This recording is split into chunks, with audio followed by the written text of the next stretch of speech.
So you're going to start a podcast. There are certain mental challenges, not just the physical things, that you need to get over, like getting used to the sound of your own voice. I mean, everybody hates their own voice at the beginning, don't they? I feel like Not I did necessarily. that. Yeah, I did that type of exercise back in radio because I actually started in radio throughout high school and college. And you're right, actually in the beginning, I did not like the sound of my own voice, and it did take a minute to get used to it. But then as you get used to it, it no longer bothers you, or you no longer hear it. So you're like, okay, whatever, just another thing. But yeah, I think it was a realization. I mean, I was also young, right? It's like high school when I think I started when I was 16 in radio. So impersonable, like being easily embarrassed if something doesn't sound right. All the things that as an adult, I'm like, whatever. How about you, Naomi? Yeah, I just think after a certain point in time, you start to just get over yourself. So, but initially, yes, it's like, oh my goodness, I don't like the way I sound there or here, or you start to pick up on some of the phrases that you say that you would rather not say. So you start to clean those up. So definitely there's that hump, that learning curve to get through when you're podcasting, but you get over it quick when you want to just get things done and pump things out. Yeah. I think you find when you said the word totally, like 10 times in 2 minutes, you start to realize, okay, maybe I shouldn't be saying that often. It doesn't fit well. So you kind of remember for next time. But the thing is, you've now got to possibly cut those out, or at least you're going to listen to yourself saying it over and over again. So after a while, it becomes somebody else. If you know what I mean? It's not you anymore, really. It's just a sound, and you can then edit and you kind of get used to it. Yes, but it depends on the number of edits, Bob, because you keep editing that same word out and you're like, okay. Yeah. We got to do something about this. Well, that's the thing. You have a big poster on the wall above your station. So as you're recording your podcast or you're doing an interview, it keeps big poster says, "Do not say." Stop saying like. Yeah. Or totally. Oh, you're totally right. Yes, totally get what you're saying. I totally keep saying that word. So yeah, that's awful. But I think it's also about, realizing that it's not just you who does that, because it helped me to kind of think about, oh, actually, yes, I repeat some words, or I do it like in a not nice way, or the way that I think would be the ideal way, but we are not ideal, and realizing that kind of keeps you going, keeps you, in that mode when you try your best and you kind of improve with every time. Yeah, that's something I want to get to in a minute, but which is well, nobody's going to listen to your first 5, 10, maybe 20 episodes in general, so you've got all that time to practice not saying those words without anybody having. It's like you're going to make a mistake, but because nobody's listening, nobody knows you made a mistake, so you can carry on getting better and better and better as you go through, which is handy. But forget that. So the other thing you've got to get used to is that you have nothing to contribute. Some people go, why should I bother podcasting? I've got nothing worthwhile saying. Is that something you guys ever thought of? That I'd love to start a podcast, but Anca, you've got lots. I'm too opinionated to be like, I have nothing to say. Oh, I've got lots of things to say. The question is, do I want to say it all? Well, I think because with you being on Instagram and then on LinkedIn, and you're doing a YouTube channel and you're doing a podcast, and I know you're on Threads, I think you've got more than enough places to express yourself.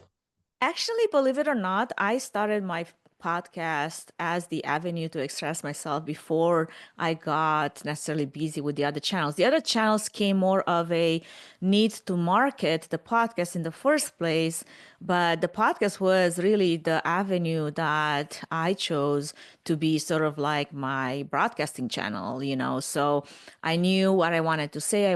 I knew what I wanted to convey out there, and I knew what I wanted the messaging to be, and then all the other channels became more of a support system to this one main channel.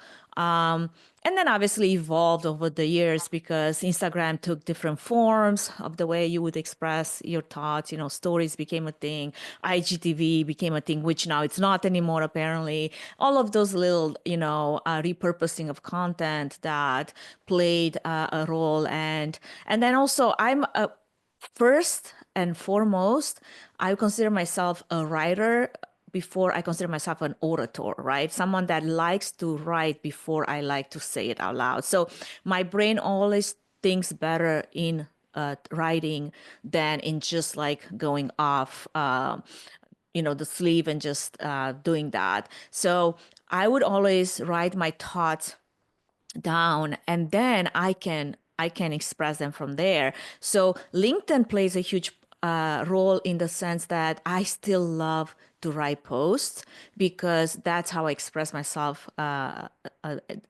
best in shorter format versus just coming off the cuff on video, on stories to just say something that's not really connected to nothing. And it's kind of like there's no story to it. I don't really necessarily approach it that way. I like my little containers to have their topics, and I kind of like to create this storyline. So a lot of the social channels, I feel like they're more enablers of those off the cuff. I had a thought, and that's about it. There isn't really anything to connect it to, like a series. And I feel like my brain doesn't work like that. Victoria can dissect more into it because she's all with the neuroscience of what works and what doesn't. But yeah, to your question, I feel like podcasting was first before I was going out there in other channels.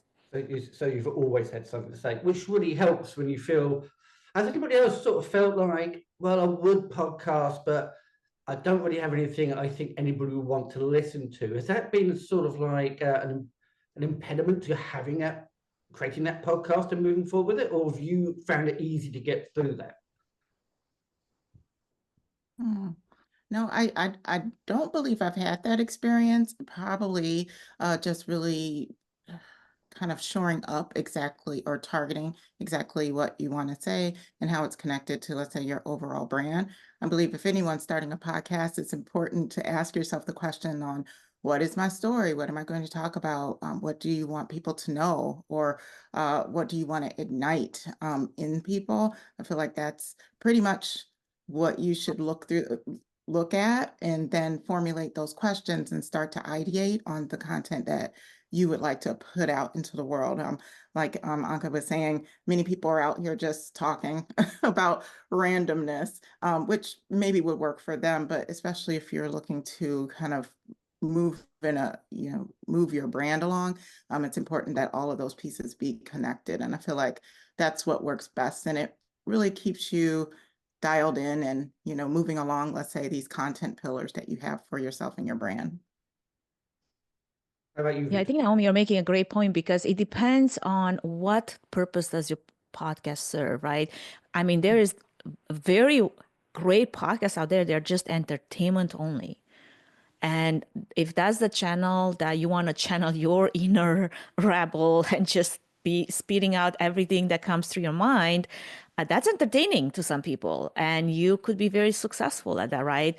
But I feel like some of our podcasts in our conversation, they're very much related to brand in a professional environment, right? So then it does matter what comes out there because it does reflect back on my company, it reflects back on my branding, it reflects back on my thought leadership. So yes, there's some constraints, but I think those boundaries are good boundaries to have, depending on, again, what is the purpose that you serve. And I love how Naomi, you were saying, what are you looking to ignite, in the world? That's beautiful. How about you, Victoria? Yeah, well, I think I can totally relate to this because when I started my podcast, one of the primary goals were to kind of spread the knowledge directly from, researchers or behavioral scientists to help them share their knowledge and be a channel, through which they can kind of translate that knowledge to the event professionals, because I'm not necessarily the expert in each specific topic.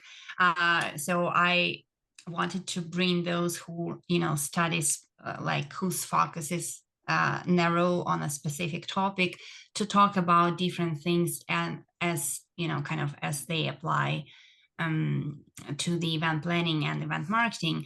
And so I think partly was about sort of trying to, like Anca says, to express thought leadership through that, and to kind of get involved, and kind of get them involved as well, and kind of spread that knowledge better than, I would, for example, for a specific topic. And I thought that it would be also a good idea because through audio, through podcasting, I could reach a wider pool of audience as well. Cool. I know from our previous conversations that some of your content, your podcast takes ages to produce because you go into the research and you're sharing those ideas. Has that been a barrier as well, or how's that worked out? Not for me, because I am already in that area, in that space. So it's more about, finding time and do the post-production well or better to my liking, than actually, I didn't have any issues with the research stage, so to say, because I have a lot of things to share and a lot of people that I would love to talk to. So I do have like a list of people to kind of reach out and say, hey, can you come and join me and talk about this and that. So for me, the research stage is actually what I love doing, and I have no problem with, kind of listing the topics that I would love to talk about. Yeah. I'm a big fan of processes, and having a solid process for a podcast that involves, here's a Calendly link so we can not go back and forth 1,000 times and you can pick up a date. Here's a form that an intake form that will provide me with the information right off the bat, bio, headshots, what are you passionate about? What are some fun things that nobody knows that you like, to be highlighted as an icebreaker? And what are some of the things that you'd like me to ask based on your expertise? Because if you're my guest, I want you to shine and I want to make sure that I put you in a good light. So if I can do a lot of that pre-planning in advance and I don't have to go back and forth, to me, that's a safe timer. And honestly, I used to spend way more time even with that process in place than I am now with a bunch of AI tools and automations that I've created for myself, including a fully automated podcast custom GPT that pulls now all of that information from my spreadsheets, for my forms, and all I have to do is, hey, generate an intro and a script or like questions for Victoria. And I don't have to prime it with anything. I don't have to tell it who Victoria is. I don't have to tell what her expertise is, what she's interested in, because all of that has already filled out in the intake form. And now my GPT will automatically take it and create this beautiful list of questions that highlights her expertise. And then from there, that's where the thought leadership comes into play, as Victoria was saying, because you already are an expert in your own area. You can have a conversation now to highlight the other person's expertise. Although I will tell you, I had guests that they were like, their topic of expertise was totally over my head, like totally like not understanding if they're speaking English or not, because it was so technical. But still, I tried to make it and bring it down to earth in words that, people will understand. Your average event planner, because that's my main audience, would understand what we're actually trying to talk about here, because from the get-go, the goal of my podcast was to kind of translate in layman's terms a lot of technicality that comes with technology, with AV production, with AI. So being in a specific niche, that it's also the guardrail of how you're going to create your flows, your conversations, who you're going to bring to have a conversation with, and all of that. But again, for me, the process makes my life so much easier because I am all about efficiency and make this be as easy as possible, because there is still time in post-production. So I don't want to waste a lot of my time in this, because the more time you waste, the harder it is to keep going, right? And if you're in for the long term, you better make it easy for yourself, so you don't look at it as a chore. You look at something that's enjoyable and you can keep going years to come. Yeah, absolutely. Once it starts getting to look like work, getting to Yeah. look like work and not something that you enjoy, then you might want to go back and check your processes and make sure that they're a little bit tweaked so that you are able to enjoy it. So I definitely agree with both of you. Yeah, we'll cover tools a bit later on. The only thing I find about Calendly, since you mentioned it, is it's great when you're doing with one person, but if you've got more than one person and each one's got their own Calendly account, then it's still difficult, because you've now got to look at that one and you've got to look at that one. It's only matching days and times. It gets really complicated. I think it depends on your subscription level, because if you have the pro, for example, I have the pro for my podcast, you can actually create group calendars and it's super easy. I've never had issues to Brilliant. to get a group of people together on the same on the same date and schedule. Again, probably it's a function of the pro version. Okay, we'll have to do a completely separate episode just on how to use Calendly properly. I think it's a question of like, how much money are you investing in your podcast to make your life easier, right? Because I mean, there's free tools out there, plenty of them, but then you kind of have to find your workaround in situations like this. But there's also pro tools out there that will probably save you time in the long term, but it will come at a cost, right? Well, at least by being free, you've got a chance to evaluate each one to see, does it fit in? Is it the right thing for you? And if it is, then you can then, well, we've all got fixed budgets, so you have to be careful what we're spending money on. So by testing and evaluating, you can then try and pick the best one that works for you, which is pretty cool. But that brings us on to the whole thing about what do you need to start a podcast when it comes, I mean, we're talking about, let's start with the hardware. I mean, microphones, laptops, tablets, smartphones. I mean, what's the minimum? So if you're just starting out for the first time and you've got through the, what am I going to do? How am I going to do it? What tools am I going to use? You've still actually got to make a recording. Right. You're still got to do that bit. So what's the minimum? Because unless you've proven that your podcast is going to be, it's sustainable and it's going to last a while, you don't want to spend any money on it unless you have to. So what's the minimum requirement for a beginner? Yeah, I mean, I'll just say a little bit and I'll let the technology expert weigh in. But I mean, for me, I would just say you can start so easily these days. I mean, I've listened to podcast episodes where people are in their closet, on their phone, in their car. So, I mean, if you really wanted to go simplistic, you can, but I know that we all operate in a professional environment, so we want to make sure that it is relatively nice. So, I mean, a computer, a nice microphone, maybe some editing software that you can do for inexpensive or probably even nothing, can be where you start at. And then from there, be able to have that distribution platform to get your message out to all the different podcasts where people listen to their podcasts. So I would think at a bare minimum, that's what you would have. And then as you get used to it, then you start to care about how things sound and, you know, how things are edited. And like Anca was saying, making your life a little bit easier and putting automation in there, and then it will just grow with you. Yeah. No, I would totally agree with that, Naomi. Yeah. Go ahead. I would just add, I would just add that to me, from the get-go, it was important to get the audio right. So I invested in a good mic first. And this is just because I knew from research that audio is sort of more powerful than video in attention and brand recall, and, you know, and how it helps make it memorable. So I ensured that I've got a good mic to sort of build on that. That's the only sort of hardware tip that I have for now. Well, I will add to that, depends how you're starting your podcast. Yes, you can start with the simplest of gear, a laptop, smartphone. You don't need a lot to start with.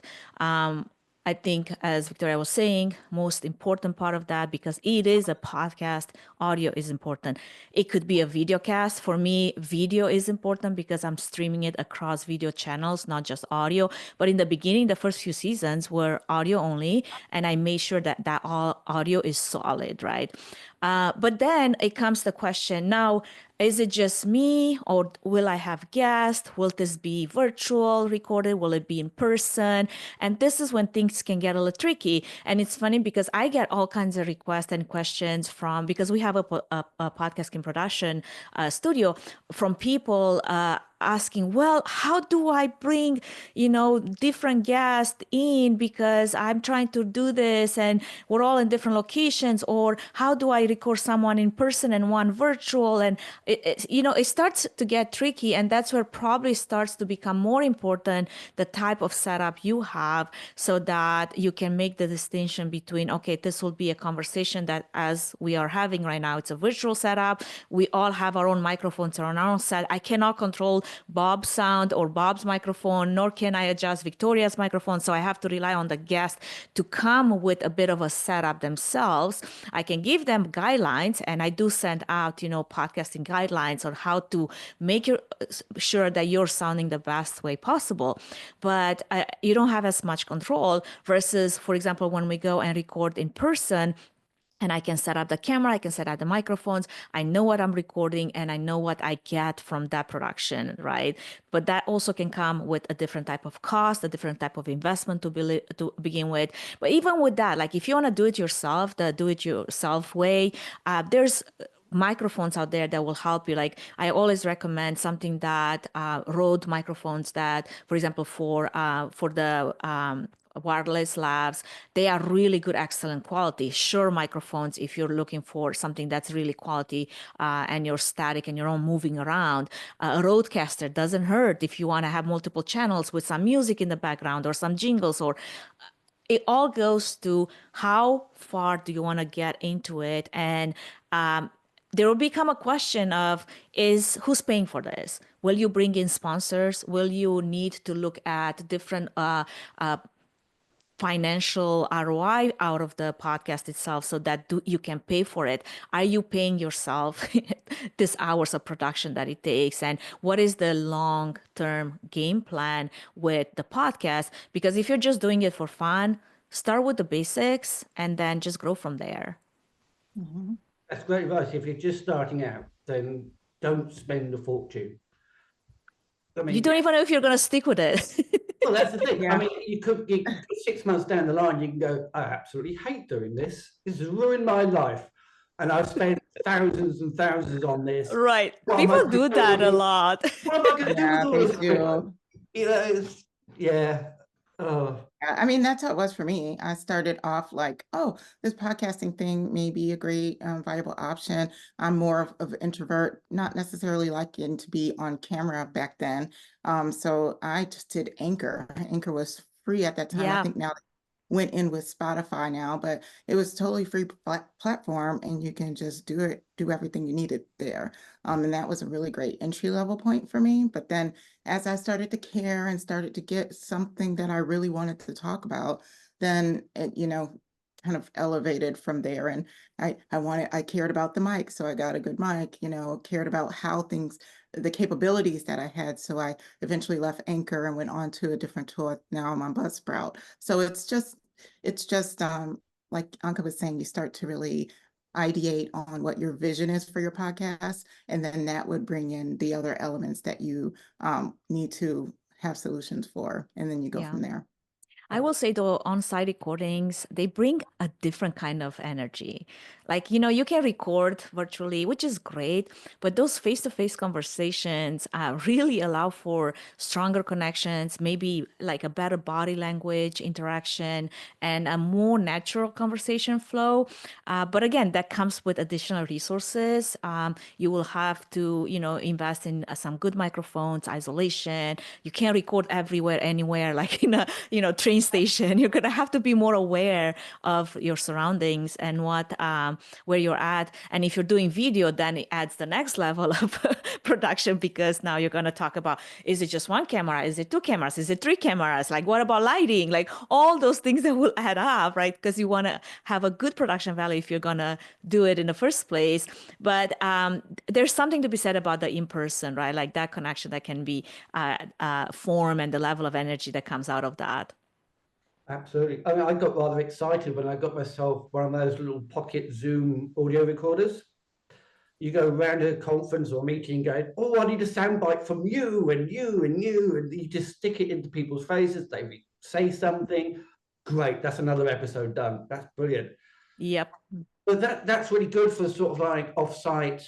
You're not home. You're at a conference or you're at a client thing, and you want to do a recording.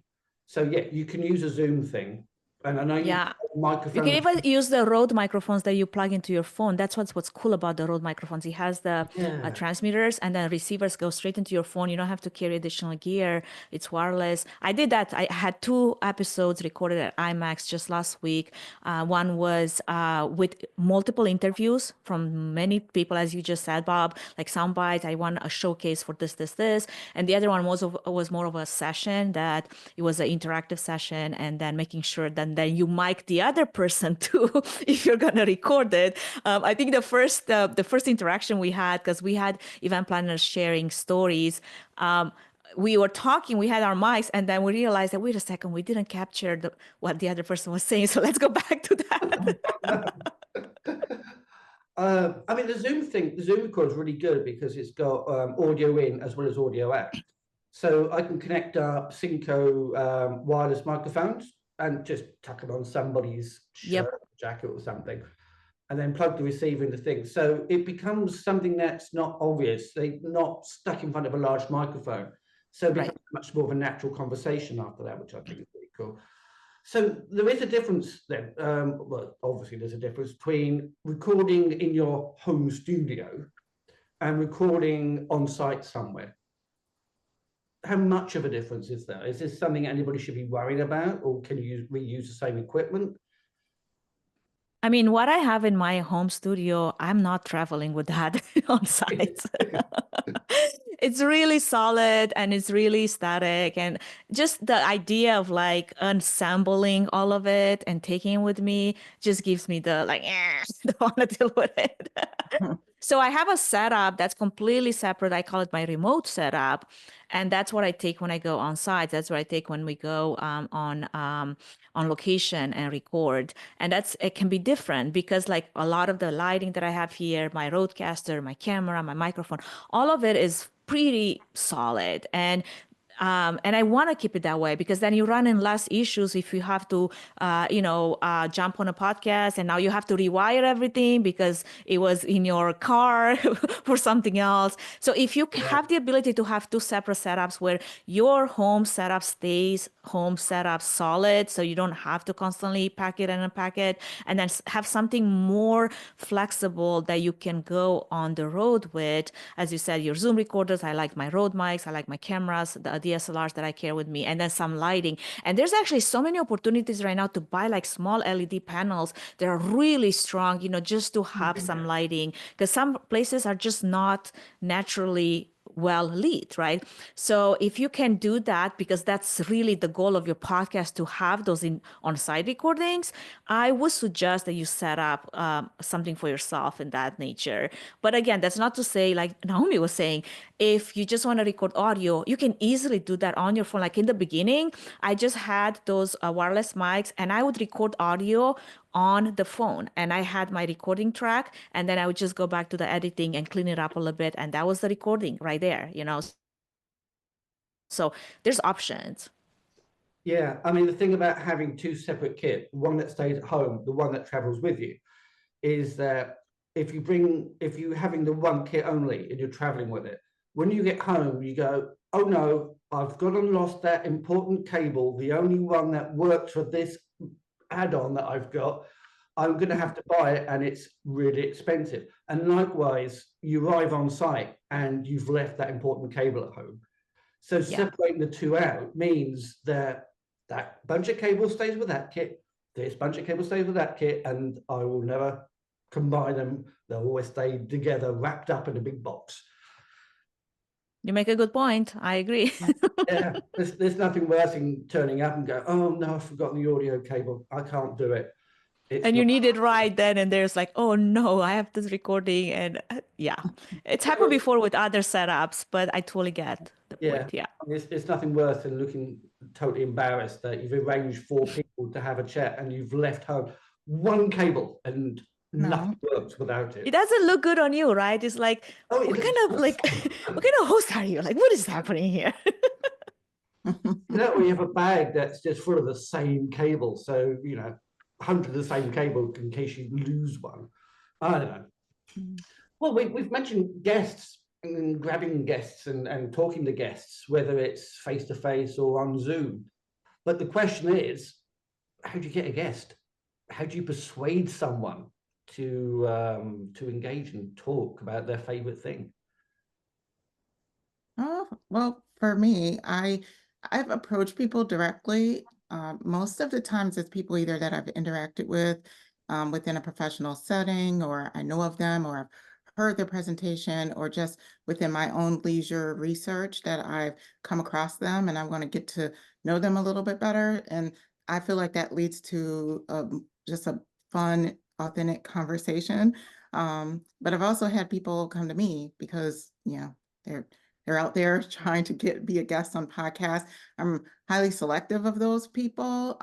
However, many of them can be a great viable option, and they have a great story to share, and that they align to what my audience wants to hear.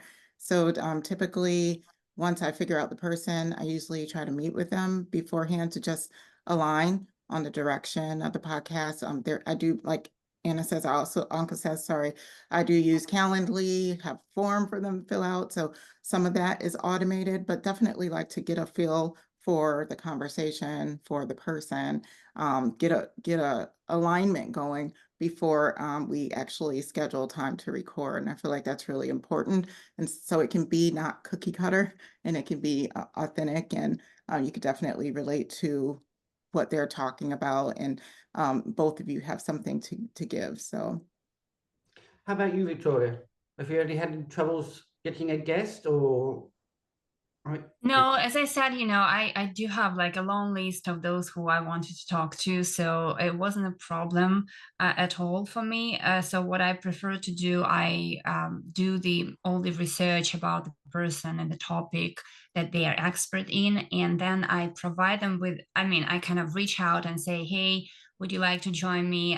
Because I find you, very interesting, professional for this specific topic to talk about. And then I just, if they say yes, which I think it might be just once or twice that they said no to me. And it was like, just because it wasn't really, good timing or whatever. So basically, when they say yes, I then send them a list of questions, because I prefer to do it as easy as possible for them. So I don't kind of ask them to fill out the form, because I feel like they already invest a lot of time for me, right? They do it for me, first of all. And then, of course, I understand that it's an opportunity for them to be featured and kind of express their opinions, but still I understand that I'm asking for the time investment, and then I want to make sure that they don't really feel like that's a lot of things that they are required to do. And I send them a list of questions and say, like, hey, if you feel like something is, not quite a good fit, or you don't like the question, just let me know. And other than that, we just kind of go ahead and schedule the time and just go online and record it. I don't know. I like to make my guests work for their earn their keep, because honestly, I provide a platform for them to share their thought leadership. Yeah. I provide excellent production. You better be doing some work too. Because last thing I want is to show on camera and have no idea what exactly is that they're about. And to be honest, I'm all totally okay with not having pre-calls. I've had a wide range of CEOs, founders, industry experts, industry leaders, and that's just based on my wide network of connections that I've built and the solid reputation that I built. I've never had anyone say no that I invited, just because, again, I think by the way you set yourself up in your space, then you have a different opportunity to reach out to people and then ask them. But at the same time, I'm not going to ask anyone, as both of you mentioned, because it has to fit a certain topic. It has to fit a certain season. There's seasons when, say, we're only talking about mental and physical fitness. So then I would reach to the people in those spaces that do have something to say on that regard. Then I also have seasons on AI. Those would be my AI experts that I would go specifically in one industry and reach out to them. And then there's also the people that I feel like I would meet and then have a compelling story, and they just need a platform to like amplify their voice and their story. I love a good underdog story. And I found that professionals are more likely to show up and deliver because they understand the value that it brings to their brand. It can get tricky with bigger names. Maybe Victoria, you're talking about that, where if it's a bigger name, you want to like make it as easy as possible for them. But even then, like if you're setting yourself as someone of value, as an authority in your space, you respect me, I respect you. It's a two-way street. I'm not asking you too much just to give me some information when it comes to your bio, to a few things that I would like to know about yourself. And I've had really good success in conversations and very authentic conversation with people that I've never met before. And the only time I've met them was for the first time on the recording. And I love that authenticity of it all, like how it was just like we had this natural connection, and the flow of the conversation, it just went from there. And that's okay too. I don't have bandwidth, to be honest, to do a lot of pre-calls. I rather just go straight into it. And then I'd rather decide at the end of the conversation if this is something that's not usable or not. Although I never had, any situations where it was so bad that I'm like, there's no way you're posting this. No, actually, the high profile people were the nicest, so it's not about Right? that. It's just that, no, actually, yeah, I mean, that's how, it always happens like this. I don't know why, but it happens like those who are like, you would say high profile, they always the most wonderful people and how they respond. And yeah, so it's not about that. It's just for me. And again, I think it depends on the context and the goals of, each specific podcast, and also how established it is. So mine is very narrow focused, and I wouldn't say that would be like that it has, I don't know, millions followers. So I felt like, because I'm kind of trying to use this as a channel to translate that information, research information, into an applicable sort of chunks for the event professionals, I felt like taking time from those experts is already enough. So I try to make it as easy for them and also for me, because that would allow me to go through bits of information and make sure that it's actually practical and sort of digestible for my audience. So it's kind of two-way. I was killing two birds with one stone by doing this. Yeah, I think whatever works for you. I mean, at the end of the day, that's what matters, right? Going back to that process, making that process work for you, because what works for me might not work for you, or the other way around, right?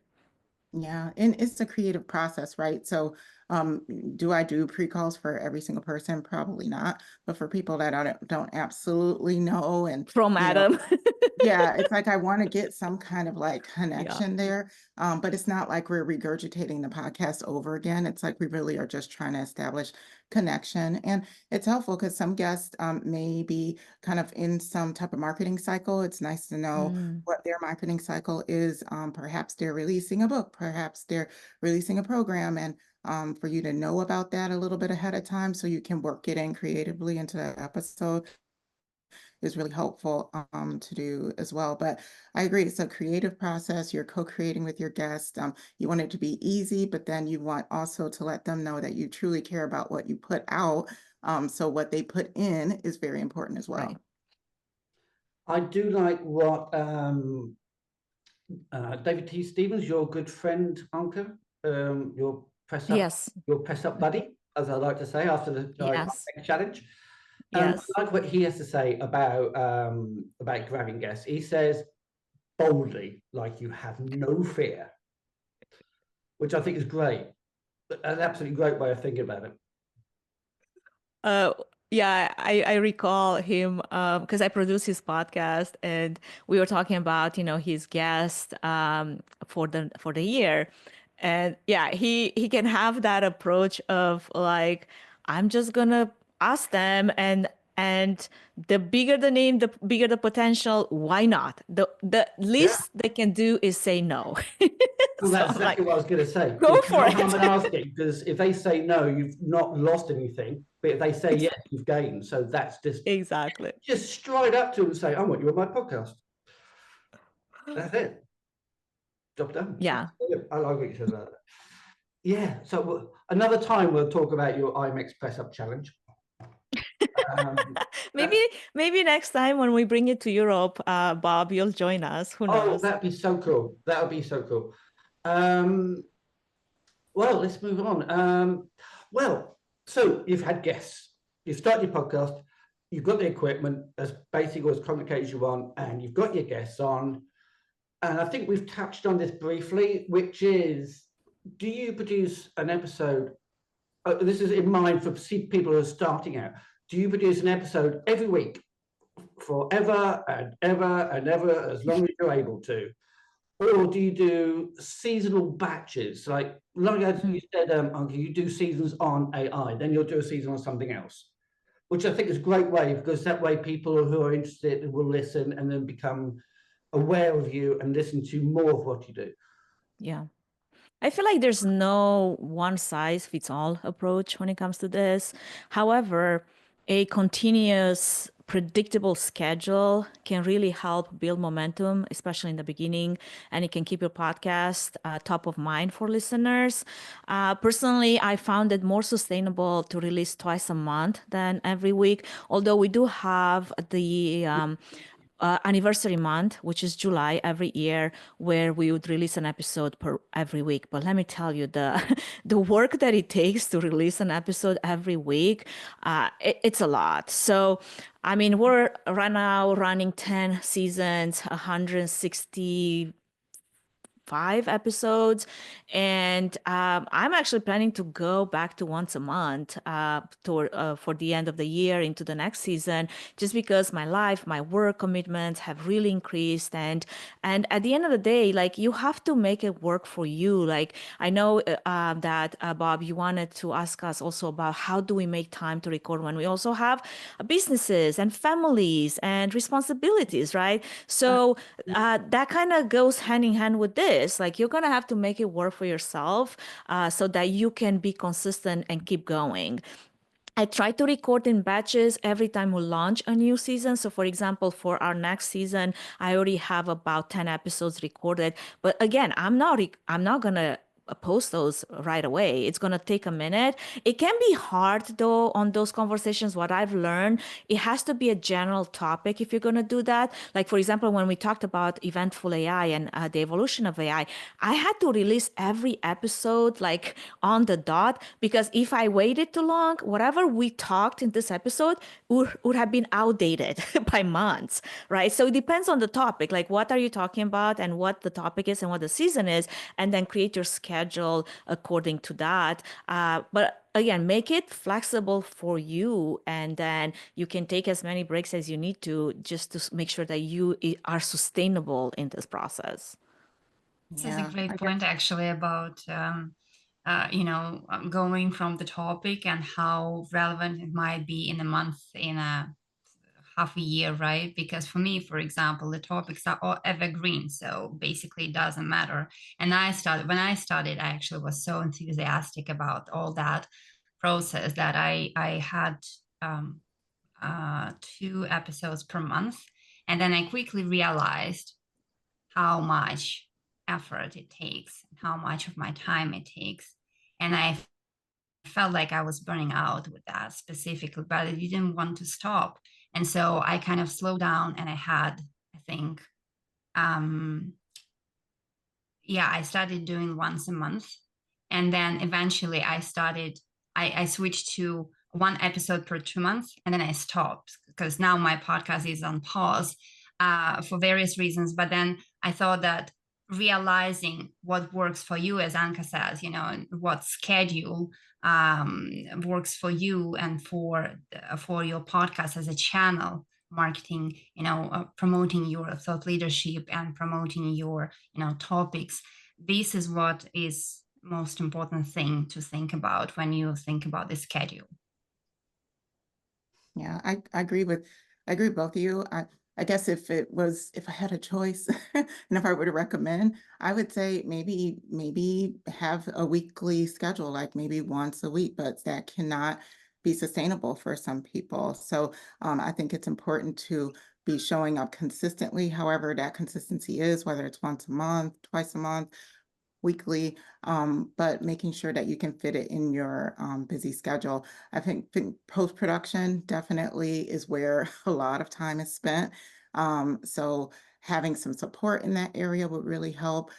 When I batch, it works really well, but sometimes for me, being able to sustain times where I'm traveling, like you said, you all went out to a conference, you get back, and then all of a sudden, oh my gosh, have all these things from the conference to do, but then I also have to continue to make sure things are showing up consistently. So finding out how to kind of mediate both of those can be the challenge. And that's where I feel like my podcast can, there's an opportunity there because when I start to get real busy with clients, then hey, I'm not going to be able to pump out as much as I usually do.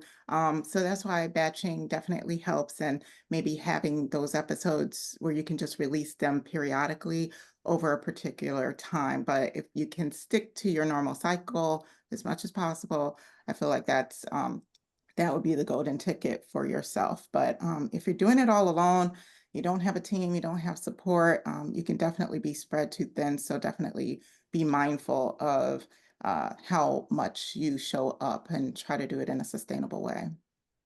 And I think consistency is really a Mm-hmm. good point to think about. Yes. Because I mean, without that, you leave your audience like wondering when the next episode is going to be out. And then if it's consistent, and if you can kind of prepare in advance, like batching all these episodes and then releasing it according to a schedule, then it's much better and it looks more professional, and it kind of creates this anticipation emotion in your audience, right? Because they kind of expect it to be released according to a specific schedule, once a month or once a week. And then they kind of mentally prepared to tune in. I would add to this, if you have the capacity and ability to build a newsletter list around your podcast, it really creates that connection with your audience beyond the random Spotify listener or whatever people might take their podcast on. And that way you can also keep them up to date with some of the things that you're going through, or some of the updates that, hey, like I sent a monthly update on what episodes have come out this past month, and those are my opportunities to also keep them in the loop. We're gonna be going to a monthly base, or we're gonna be going in the month of July. Stay tuned. We're going to every week, and this is what we're doing, right? So you're kind of keeping them in the loop with where you are in your process, so that way they're part of that connection, part of that conversation, and you don't leave them hanging. I remember liking a podcast and listening, and then it just goes blank, goes bazink, and I'm like, no knowledge. Like, what happened? Did they just give up on it? Did something happen? Like, you have no, so it's hard to come back to that if you don't have a bit of a heads up, hey, by the way, we're going to take a break because we're going to, busy season. It's like very normal in events to go through a busy season. So everybody would understand. But again, like if you can bring your newsletter list and build that's yours to connect with beyond all the social channels that they might be here or not next year. Anca, do you use any specific tools for that? I mean, apart For from the newsletter? Yeah, for the newsletter for your podcast audience. So I have a website for the podcast, and through the website, I invite them to sign up to my newsletter. And then my outside of the podcast newsletter, that is, my company's larger number newsletter, they get a tidbit of an update on the podcast and the ability to sign up for the podcast if they want to be part of that newsletter. I'm going to be going through a transition where I might phase out the larger newsletter for a little bit because we're going through a few changes, branding and whatnot. And then I'm going to invite that list as an action item to bring them onto the podcasting, because that's going to go only once a month. And that's kind of like my bandwidth at this moment to how much I want to send out newsletters for the time being, and then see who wants to transition. But then whoever was on that initially, they're still there, and they do have the ability to opt in from like LinkedIn, from not Facebook, we don't have a Facebook, from Instagram, from TikTok, and the website itself. I think that's a complete episode or even multi-episode of how to market your podcast effectively. Because yes, yeah, a beginner who's thinking, oh great, I'm on Spotify now. Well, that's done and dusted. I'm done. That's going to be great. All the listeners are going to come flooding in, and when it doesn't, because it's like most things, it's great to be. You're going to think, oh, I'm going to be found now because everybody goes to Spotify to look for a podcast. However, everybody's on Spotify. So you're just one of a million other podcasts out there. Some have stopped because everybody got into podcasting during COVID lockdown. When face-to-face meetings come back, nobody had the time to keep them up, and that's why they've died. But yeah, you've got to do much more active read content on Instagram, on LinkedIn, newsletters, websites, a whole another episode. I think I will tell you, and the amount of podcasts that have launched, especially now with some of the AI tools available, like I stay away from like podcastlaunch.ai podcast because it has been really like such a weird, like, I don't know, like, output of very low quality podcast just for the sake of branding something or marketing something. So they're using podcasting as a channel, but there's like no thought leadership. Like I was like, no, like stay away from this. This is not a good trend in our industry, in our podcasting industry right now. Yeah. And I am for AI, just so I make the disclaimer. Well, seeing as you've mentioned AI, and I think doing a podcast episode with AI, not good. The thing about episodes, you could have come up with an idea for one. Do you ever get stuck for an idea? Do you ever come up with, I need to do an episode? I have no idea what I'm going to do it on. I'm totally baffled. I'm stuck. I'll just go and have another coffee and sit in the garden for a bit. I typically have too many ideas. I'm like Victoria.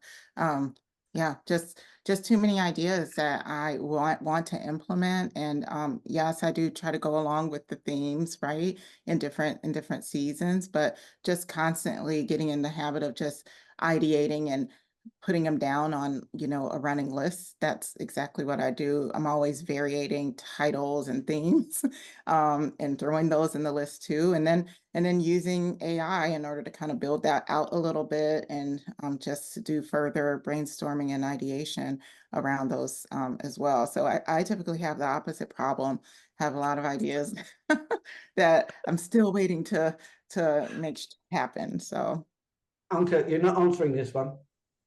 I do not run out of ideas either. like Naomi, I have to keep a running list of all the ideas and thoughts that I have. And actually now with some of the AI tools, like for example, what I would do, for some reason, I get my best ideas in the shower in the morning. So I would get out of the shower, get on my phone, go in ChatGPT and say, hey, this is what I'm thinking to talk about for my next podcast, blah, blah, blah. I speed out my thoughts, like in a very unstructured, unpretty form. And I just ask it for like a quick outline, like just to have my thoughts put in an organized fashion. Because next time I go into my ChatGPT and I have my collection of, things that I've asked it, I know exactly where to take it. And it also makes sense now because it's more enhanced and evolved than what I had initially thought about. So I can build upon that. So like having that outline already ready to go, then I can go and take it further and explore and go more in depth. But yeah, having a place to store your thoughts, especially if you're on the go, if you're on the run, if you're like, maybe you get your best ideas walking outside, just put it down in on your phone in a note somewhere, and then go back to those ideas, organize them, figure out a way to organize it, because then you can also have a lot of notes everywhere. And there's like, where did I had that amazing thought about this topic. Where did I put it? Right. So it also goes back to like, again, the processes along the way help. How about you, Victoria? Yeah, I totally agree with Anca because I also get a lot of ideas, at some points where you're not, at your desk, and you just need to sort of remember that nice, lovely idea that came to your mind.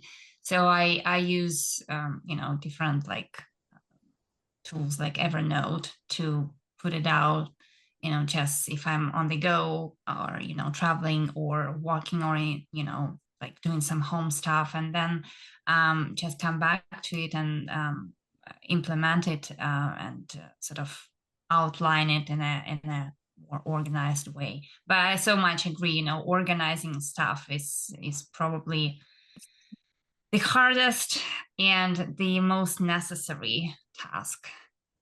Yeah. Yeah, sounds cool. We have touched briefly on branding benefits for personal and business wise. Was there anything you wanted to add? Because I've got a great question I want to ask Victoria in a minute. But is there anything else we want to talk about branding? I mean, anybody else want to say anything? I mean, I would definitely say that podcasting is an excellent way to build your personal and business brand. I've had more doors open to me because of the podcast than before. If you can consistently create valuable content and establish yourself as an expert in your area of expertise, it really builds credibility and trust with your own audience.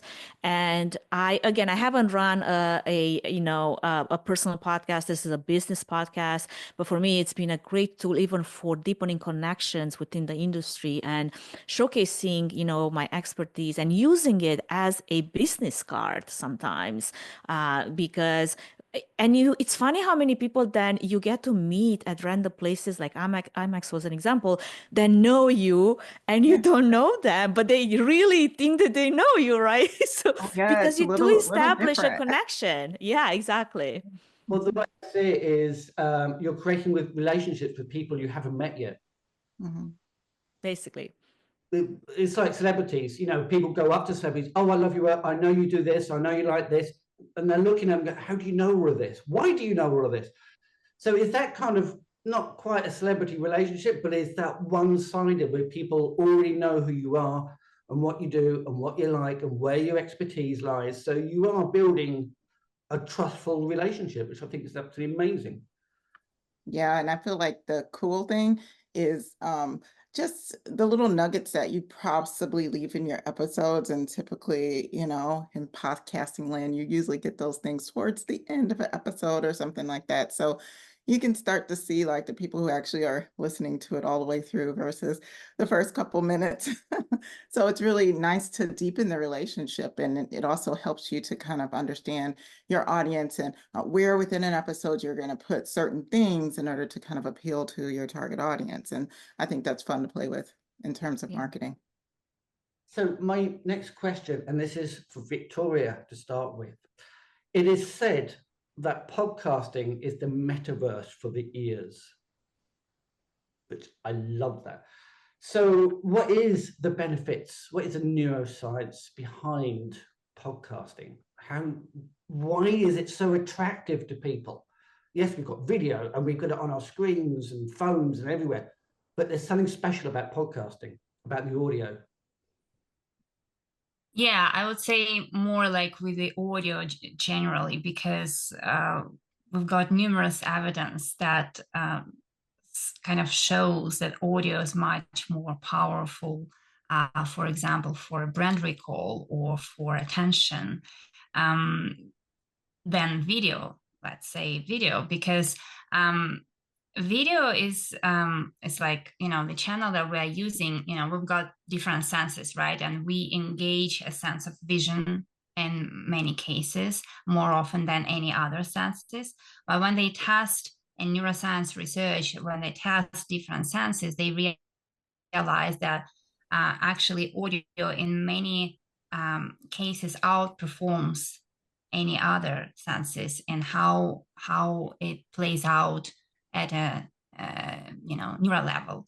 And so, for example, that's why, and to your point, Anca, that, you know, we there was a research that found that people are more likely to follow the recommendations that they hear from people than those recommendations that they read.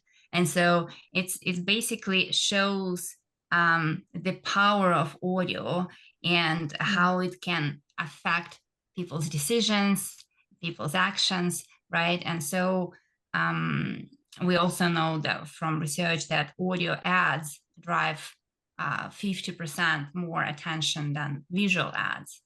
And so that comes from the solid scientific studies, and we can draw on that, we can build on that by utilizing audio more in our work. And podcasting is one of the examples of how we can leverage audio for the better to make sure that our brand is more memorable, that we catch more attention and all that. So I think utilizing podcasting, but also, of course, paying attention and considering, like, working on the quality of that sound is also important, because there was one research about high quality mic and versus low quality mic or audio, right? And there was a conference, and they tested a speaker's talk, and they found that people sort of rated this speaker 20% better when they listened to that speaker in high versus low audio quality. So that's why I think when you work or when you start a podcast, I think it's important to make sure that you've got a high quality audio first. So these are the things that, you know, come from research, from neuroscience, from behavioral science, that in kind of show us how this channel is important to employ in your work. If you decide to go for it, make sure that you've got a high quality audio, and just just enjoy it, because it might bring a lot of good for your brand, for your event brand, or for your personal brand. Yeah. I want to tell a quick story to emphasize what Victoria said. Although I am a big fan of visuals, because I am a visual person, I love branding. Even my podcast has been branded from the day one. I knew if it's going to be video, it's going to be as branded as it can be. But starting in radio, right? Back in the days, I grew up in Romania, where we didn't have TV for the majority of the time that I grew up. So the only connection that we had with the outside world was through radio. So radio was a huge source of news for us. But what would happen is, as you would listen to the radio all day long, it would be just going in the background, or you just actively listen for the news and whatnot. I remember forming this solid connection with the personalities on the radio that would come up at different times at different slots. And it was such an emotional connection just by the waves of like by the radio waves. And I didn't really understand where that was coming from, but it's again going back to the neuroscience, the behavioral science behind of it. And then that kind of like drew me into wanting to start being radio too. I started as an intern, and then have my own few radio shows. And even after I left one certain radio station because I moved out of town to college, my mom would still get those sackfuls of letters from my fans that the only connection we had was audio, right? It was through the radio. And I mean, I had marriage proposals come through those letters. All kinds of things. Like people will send me gifts. Like this was back in the days, like where people could find you. Like I don't know, they know your mailing address and stuff. Wow. So it was again how important that connection was with just the voice. Like people didn't know how they look, but in their mind they could make up anything they wanted, like how you would look, because it was just the voice that they had as reference. So you could be like the Cinderella looking person, where in their mind that's what they saw by the voice that they listened to, when in reality you could have been like anything but, right? Well, and I can back up your story with the research finding, because one study found that listeners glean emotions better from voice-only communications. And so, I mean, like you say, I'm wondering if it engages multiple sides of your brain. That's why that emotional connection happens. Well, I think it's there are various factors that influence it, and yeah, so without going into complex details, it's just that I think, and actually when you talk about like branding, right? So we usually assume that branding is all about visuals. But again, studies show that audio branding or sonic branding is much I'm more big on that as powerful. well. That audio Yeah. is huge. Like I know exactly my podcast sounds this way, this season, this jingle, this effect. And actually I have my husband as a professional music composer that has built my podcast tracks from the scratch. And on top of that, different seasons actually have different variations of the main track based on how I want that season to sound like. Like, for example, there's the same bass, the same melody, but if I want this track to be more rocky versus more R&B versus more trance, he would like recompose my tracks to fit the bill. Again, I'm spoiled. Absolutely. No, so it goes back to the way it engages different brain regions, right? So yeah. Amazing. I don't know how to follow that up, because that's just amazing stories, especially with bagfuls of fan letters with marriage proposals. I think it's like the audio version of OnlyFans. It's crazy. It's so funny. Yeah. Anyway, so we talked so much. And then nobody sent me a letter after they saw me on video. No. I'm kidding. Anyway, I'm not even going to try to attempt to summarize everything we've talked about, because we've just covered everything. Is there any shortcuts, any tips, apart from please have a bag full of batteries for all of your phones, Zoom recorders, flashlights, microphones, everything you're going to need power for. So is there anything else about on-site or home recording? I would just say if you're starting, keep it simple to start. Just keep it simple. I think sometimes the simplest execution is the best, and it helps you to continue to be authentic and have that authentic conversation, so that things don't come off like overperformed. So I guess that's what I would say in terms of shortcuts, to making it easy, and just have fun with it and enjoy yourself. And I think if you do that, from there, it will just grow in that light, which is a great thing. Cool. Anything else? Yeah, what I would touch on is if you have the ability to, spend a little extra on tools like, for example, Descript, which uses AI and it's a visual text editor. it really, really shortened the I amount love of the time script. that I need to spend on just removing filler words. And this is me coming from, probably you know me too, sounds like, spending time on any other audio editor or video editor to remove cut by cut by cut every single filler word that it Yes. would annoy the crap out of me. And nowadays it's so much easier. Like literally with one push of a button, you have 300 filler words removed. I love it. I absolutely love it. Yeah. Oh, Yeah. So worth it. And then it's more than just that, but it's also the repurposing of that content, getting your transcriptions, getting your captions, getting articles and blogs and snippets for your socials, that it can all be done within the one tool. I wish they would be a little bit more flexible in their plans of like how they structure it, but it's a conversation for a different time. Just something that will help you in that post-production hard days when the only reason why your podcast is not on air is because you were procrastinating because you know how long it takes for you to get it edited. But there's also people that they're really like, okay, we're just putting it out there as it is. More power to them. That's not me. So Yeah. if you can find a tool that helps you, go for it. oh, in that case, let's skip straight to recommended tools then. Right, so we've got Audacity, yes or no? I don't. Does this still work? Because I feel It like does in the for some beginning it did. people. I Okay, think Yeah. because But they I don't. stopped updating it.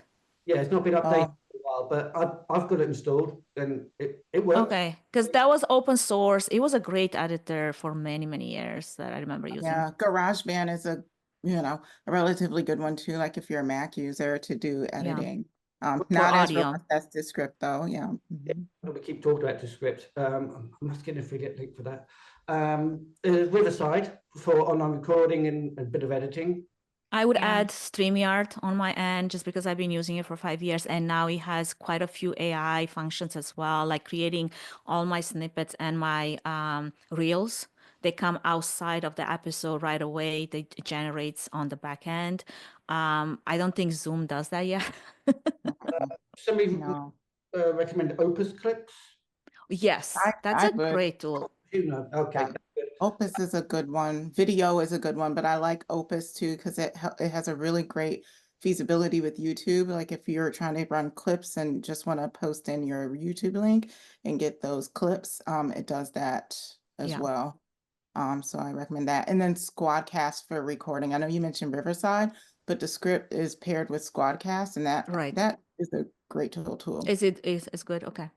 Yeah, I, they're all together in one package. So since they're merged, so that makes it nice to just have Easier. everything all in one place. Yes. I did have a recommendation from David T. Stevens. He let me know a good tool to use, and that's Trifan Events. That's right. Yes, there you go. We do production for select clients. Again, it goes back to purpose, bandwidth, timing, and price. Cool. I think we've gone through everything that have had prepared. I don't think there's any further questions, and I think we've been talking for long enough. I think Can I ask a question of all of you? please. Okay, so with all the AI tools that are on the market, and I've actually posted about this on my podcasting YouTube channel, and there's this tool called Notebook LM, and it's a very interesting tool because here's what it can do. You can feed it several transcripts, several sources, audio, video, documents, and then it generates a podcast-like style interview with two AI hosts that would have this natural conversation where they even say like and things like, filler things that humans say. And so far it's like about 10 minutes long, but I tested it on one of my seasons. I took the entire season, I ran it through the tool, and I got this highlight of about 10 minutes long of all the things that we were discussing within those multiple episodes that were hours long. Do you feel like there's going to be a future where us, the host, might be replaced by an AI host with so many tools coming about. I do. I mean, I don't know about replace. I feel like we're going to have to show our value in a different way. And maybe is this video, Anca, that you're talking about? Or is it No, just it's audio. It's audio only right audio? now. So Notebook LM, it's a Google's a product. Yeah. I mean, and maybe video is kind of where you can see people authentically and know it's know it's them versus AI, but there is that capacity. I mean, I had a full-blown, hour-long chat with ChatGPT. Like, I do think that definitely is where we're going, and it's like, okay, well, how can we show our value? Yeah, should that come about? So I do think it's interesting. It is. I mean, I feel Yeah. like that's when, like you said, it will be even more important for people to be authentic and human Mhm. in this type of environment and this future, because an AI generator could always generate content and it could make it very credible, but it won't have the depth. And Victoria, you can go more into the neuroscience of this, of how people connect to people, audio or video or whatever the means of connection might be, because we relate to each other's weaknesses, not just strengths, right? Not just our positives, but also to, like, we're humans and we all mess up in one way and we all do these things this way, and that even creates that connection, right? Versus an AI will always be perfect. Yeah, Somewhat. so Yeah, I quirkiness always is a good thing. Yeah. go ahead. Go Go ahead. ahead. I just wanted to say that I never believe this idea that AI replaces humans in any aspect that we are talking about. We should So talking I about feel 20 years. well, I guess we will see it increasingly more sophisticated, of course, but I just don't believe that it will ever reach the point of being human in a way that we understand it, or the way that we are human. So I don't think that, to your question, I don't think that AI can replace us. It can enhance our work in many sort of different ways a lot, but there's gonna be always gonna be that human touch that it cannot replicate. Right. So it's like figuring out what that is. What is the human touch that is not able to replicate our quirkiness, little things like that can really help us figure out how we adjust to what obviously is on the horizon. Yeah, and I think in many cases it's about our irrationality as well. It's a combination of things, like we are irrational, we we are influenced by various factors that AI cannot predict and cannot replicate again. So that all the things that makes humans human. Mhm. Yeah. It will be interesting to see what the future brings, for sure. I mean, I think I worry more about my kids as I worry about myself for what the future might look like. Yeah. One of the things that we do get is, for every interaction we have, we learn something about the other person or other people. We grow a little bit or increase our knowledge a little bit. Is that something that AI can replicate? I mean, definitely knows me really well. Like, if I ask my ChatGPT based on our Right. 2-year interaction, I'll Yes. tell you, I'm surprised at the things that it knows. I mean, Like, yeah, go ahead. no, I was running a quick exercise. I was like asking it, like, based on all the interaction we've had, what are some things that you think I don't know about myself, right? It was very interesting. Like, you should run that exercise, see what happens. I did that. It's actually really impressive. But again, it summarizes the information and kind of analyzes Exactly. it well. But then can it do, or will it take some specific action as if a human, as if it is a human? I don't know. I mean, Not this version, but we're definitely, the future is looking different for sure. It's getting a bit worrying now. Naomi, you were trying to say something. Sorry, I interrupted you. No, I mean, I don't have anything else to say, but I do agree with you. I feel like I can ideate with my family or others, but then I want to go to see what ChatGPT thinks because it has so much of me inside of it that it knows, and it makes those generalizations as a result, and usually it's dead on, which it's enlightening to say the least, and it's just highlighting where I think that we are going to go. I feel like this is only obviously the start. Yeah. Mhm. I think we ought to end it here because it's now getting very worrying about what AI do for us. It can become like our carers. You haven't showered for 2 days. Please go to the bathroom. Be good, is it? Anyway, come on, we've talked for ages, and if we've got anything else to say, we really ought to do a part 2. So thank you, ladies.